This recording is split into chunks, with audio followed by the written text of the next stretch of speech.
Last Tuesday, my friend Barbara turned 60.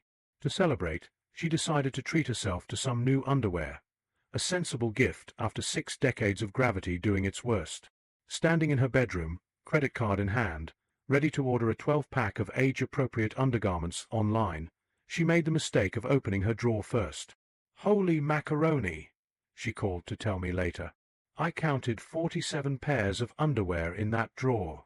At my current rate of usage, assuming I live to 85 and don't have any accidents that require immediate disposal, I already own enough underwear to last until I die." We laughed until we cried, but then Barbara got serious. "It wasn't just underwear," she confessed. "It was everything. 5 coffee makers, 3 blenders, enough shoes to outfit a centipede. I've spent my entire adult life accumulating things I thought would make me happy, and now I'm 60 with a house full of stuff and not enough retirement savings to actually enjoy my life." Sound familiar?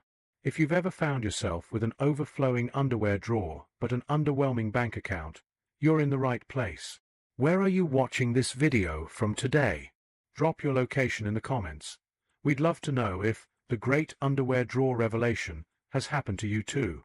In today's world, we're running faster than squirrels at a bird feeder convention. Our society operates like a well-oiled machine, except with the cogs being worn down. Remember when a Sunday drive was an event, not something squeezed between errands? When dinner wasn't rushed between Netflix episodes? As we reach our 50s, 60s and 70s, many of us look around at our homes, stuffed to the rafters with gadgets and gizmos, and wonder, did all this stuff deliver on its promises? We're like farmers who planted seeds of dollars expecting to harvest happiness, only to end up with a barn full of dusty appliances and a maxed-out credit card. Slow living isn't about moving like molasses, though after knee replacement surgery, some of us might. It's about being intentional with our time, money, and energy. 3 resources that become increasingly precious as we age. Think of slow living as driving a comfortable sedan instead of racing a Ferrari. You'll still get where you're going, but you'll enjoy the scenery and arrive with your nerves intact. And frankly, at our age, who needs the stress of life in the fast lane? Our blood pressure medications are expensive enough already. Nance, 84, shared this heartbreaking yet inspiring story with us. "When my husband died 3 years ago, I felt like someone had ripped out half of my soul. Our house, once filled with laughter and arguments about the thermostat, suddenly felt enormous and empty. All those things we'd collected over 52 years of marriage, they just stared back at me, gathering dust. One sleepless night, I found myself looking at our wedding china that hadn't been used in decades. What was I saving it for? That's when it hit me like a ton of bricks. All these possessions weren't preserving memories, they were anchoring me to grief. I started small, donating clothes to the Veterans Center, then books to the library. Soon, I was on a mission. I called my son.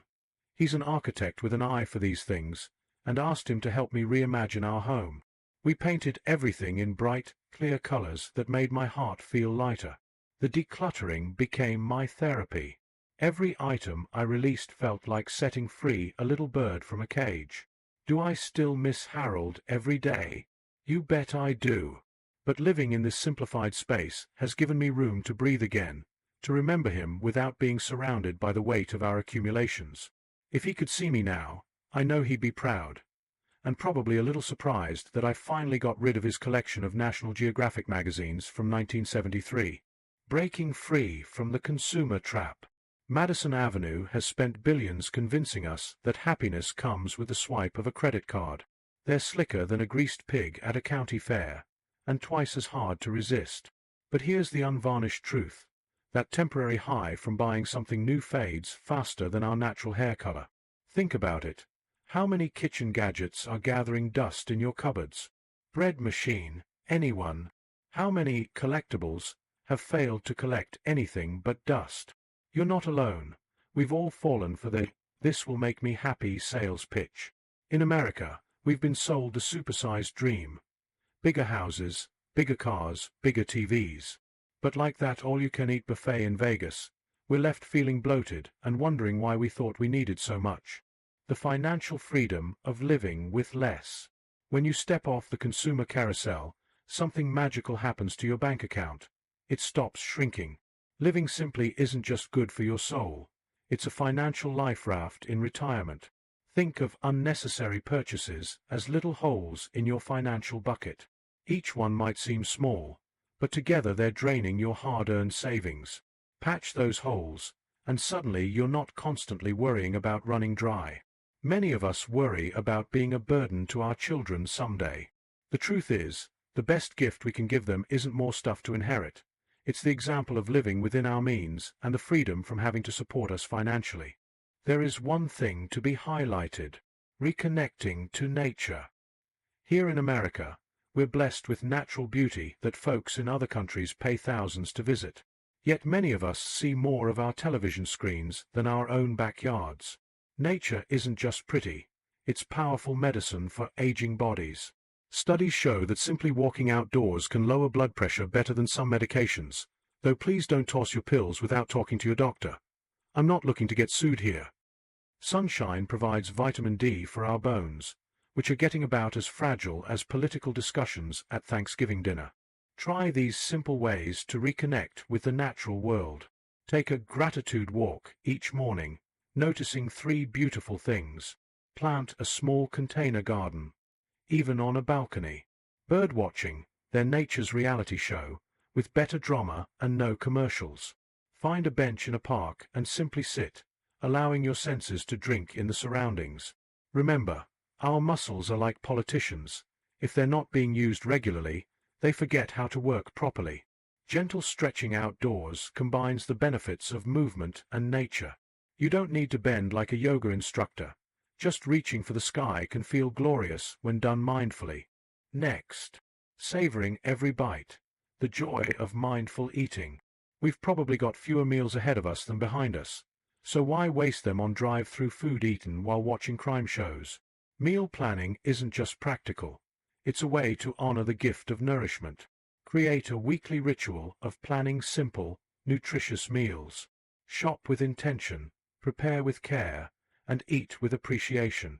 Food tastes better when you're not simultaneously scrolling through social media or worrying about tomorrow's to-do list. Try this experiment. Eat one meal this week with complete attention, noticing the flavors, textures, and satisfaction it brings. It's like upgrading from watching a movie on your phone to seeing it in IMAX. Same content, entirely different experience. Living simply feels like finally taking off shoes that have been pinching all day. There's an exhale that happens when you're no longer straining to keep up with the Joneses, who, by the way, are probably in debt up to their eyeballs. When my friend Doris turned 70, she sold her 2,800 square foot house and moved to a charming 900 square foot cottage. People thought she was crazy, downsizing so dramatically.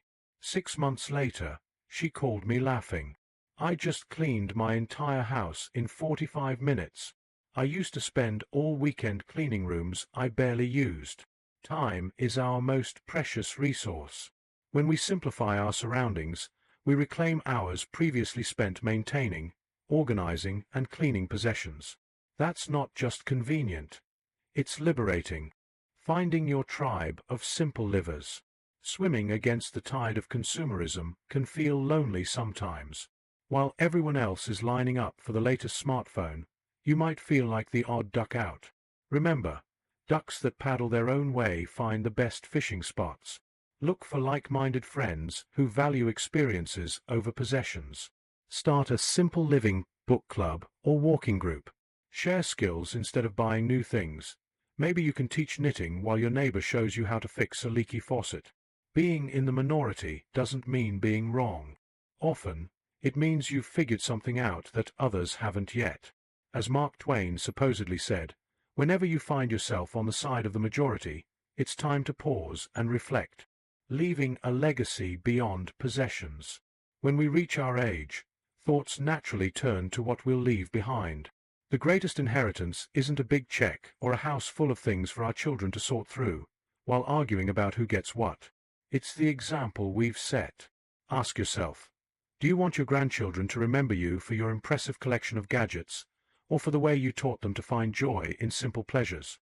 Will they tell stories about your shopping habits, or about how you showed them to identify constellations on clear nights? The legacy of a slow-living elder is powerful precisely because it runs counter to the frantic pace of modern life. In a world shouting, more, faster, now, your quiet example of enough, slowly, present, is revolutionary. If you've made it this far, I'm guessing something in these words has resonated with you.